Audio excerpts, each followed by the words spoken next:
au moment même où les forces armées maliennes et leurs alliés de la Fédération de Russie étaient en train de déculotter correctement dans la ville d'Anéfis la coalition impérialo-terroriste, lorsque la tasse de la défaite fut bue par les troupes d'Iyad Ag-Ghali, de Bilal Ag-Sherif, de Ramdan, les troupes d'Oumar Mariko, d'Étienne Fakaba Sissoko, lorsqu'elles furent taillées en pièces dans Anéfis, lorsque Iyad Ag-Ghali lui-même s'enfuyait, le dos troué par une balle salvatrice du territoire malien, un coup de tonnerre positif tonnait dans le ciel des relations algéro-maliennes. L'Algérie et le Mali, États souverains dirigés par les présidents Abdelmajid Tebboune et Assimi Goïta, décidaient, sur le champ de bataille où la coalition impériale terroriste venait de subir une déculottée monumentale, de rétablir mutuellement leurs ambassadeurs et de rétablir les autorisations réciproques de survol aérien de leur territoire par les aéronefs civils et militaires, dûment autorisés par l'Algérie et le Mali. Pour les citoyennes et citoyens lambda qui ne sont pas rompus à la chose géopolitique, géostratégique, ce changement diplomatique paraissait absurde, irrationnel.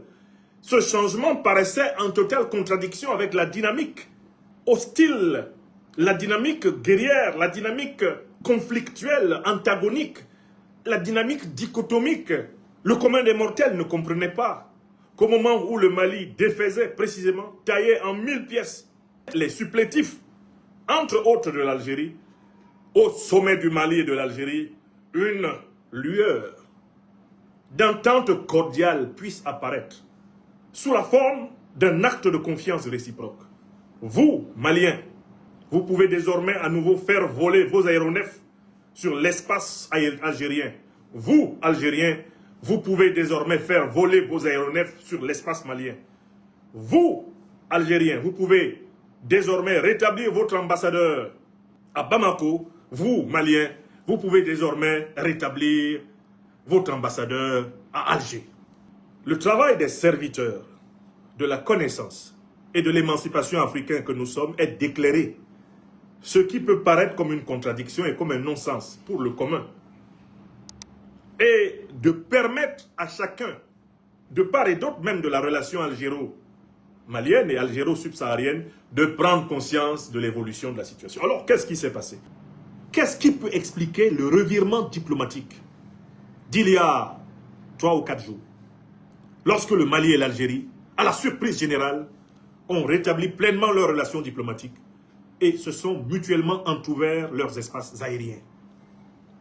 Qu'est-ce qui s'est passé là? Je vous redonne l'explication simplement. Il s'est passé que l'Algérie a compris qu'il ne lui sera pas possible de gagner le pouvoir à Bamako avec le cheval de Troie composé de la coalition impériale terroriste, de Iyad Ag-Ghali, de Mahmoud Dicko, de Fakaba Sissoko, d'Oumar Mariko, de Ramdan, de Bilal Ag-Sherif, soutenu par les Ukrainiens et la France. Le président Abdelmajid Tebboune, après la débâcle d'Anéfis, une débâcle spectaculaire, où des moyens militaires qui ont été fournis par des États, dont l'État algérien, ont été souverainement détruits, broyés sur le sol malien.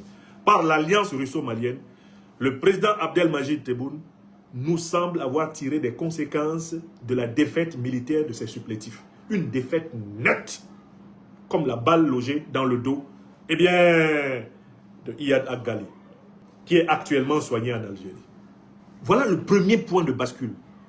Le président Abdelmajid Tebboune a dû s'asseoir et dire, voici plusieurs années que mes relations avec mes voisins du Sud sont pourries à cause de mon soutien à la stratégie de contrôle du Nord Mali à travers mes supplétifs du FLA, du MNLA, du JNIM, du GSIM.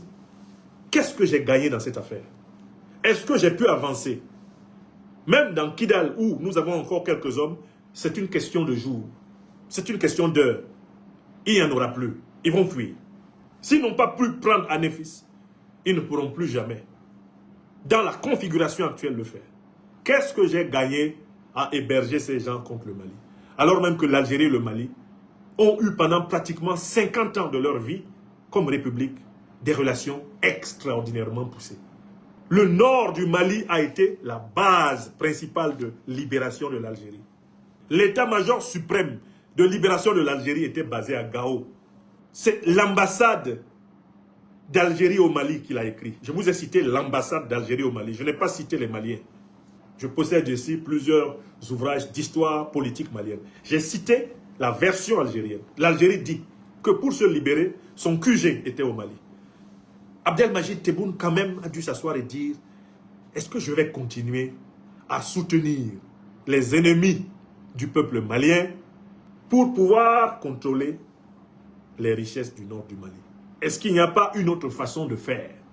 Pour moi, Abdelmajid Tebboune a décidé de lâcher Iyad Agali, Mahmoud Dicko, Oumar Mariko et consorts. Non pas parce qu'il les déteste, d'ailleurs il ne les aimait pas non plus, mais parce qu'objectivement, il sait que ces bras cassés ne pourront pas prendre le pouvoir à Bamako. Cette information est entrée dans sa tête. C'est maintenant clair, parce qu'avant, il croyait encore. Il avait cru. Mais maintenant, il a décru. Il a décru. Ça s'appelle la désillusion militaire. Deuxième élément très important qui explique le changement de la doctrine Tebboune. Abdelmajid Tebboune, le président de l'Algérie, est tombé sur un ennemi, un adversaire redoutable, qui par ailleurs est un partenaire important de l'Algérie. C'est la Fédération de Russie. La Fédération de Russie a une dent, normalement, contre l'Algérie. Pourquoi? À la fin du mois de juillet 2024, l'Ukraine, la France et leur groupe de mercenaires du FLA Nîmes ont ensemble attaqué l'armée malienne et ses alliés russes dans la localité malienne de Tinzaouaten. Ils ont tué, ce jour-là, des dizaines de soldats maliens et des dizaines de soldats russes. Vladimir Vladimirovitch Poutine, le président de la Fédération de Russie, a noté que des hommes soutenus par Abdelmajid Tebboune ont tué des Russes au nord du Mali. Dans les cahiers de Vladimir Vladimirovitch Poutine, ce type d'information a une signification. Car il est un défenseur de la souveraineté russe, des intérêts russes. Il est un défenseur acharné de la puissance russe. Dans la tête de Poutine, celui qui tue des Russes vient de contracter une dette de sang envers les Russes, quels qu'ils soient. Donc, la deuxième raison pour laquelle la doctrine de Tebboune a changé, c'est parce que les Russes, à mon avis, c'est une hypothèse, lui ont fait comprendre d'une manière ou d'une autre qu'il a déjà tué des Russes en 2024 à Tinzaouaten en association avec l'Ukraine et leurs supplétifs terroristes et en association avec la junte néocolonialiste et terroriste française de Macron, et que la deuxième fois, ça ne sera pas possible sans des conséquences directes sur lui-même. Le changement de doctrine géopolitique, géostratégique de Tebboune vient de la pression, en partie aussi de la pression de la Fédération de Russie, qui lui a dit maintenant ça suffit. Tu arrêtes de faire les 4 volontés de Macron, les 4 volontés de ce chef-faillon criminel de Iyad Agali et de sa bande. Tu arrêtes de participer à des opérations où on tue des Russes. Sinon,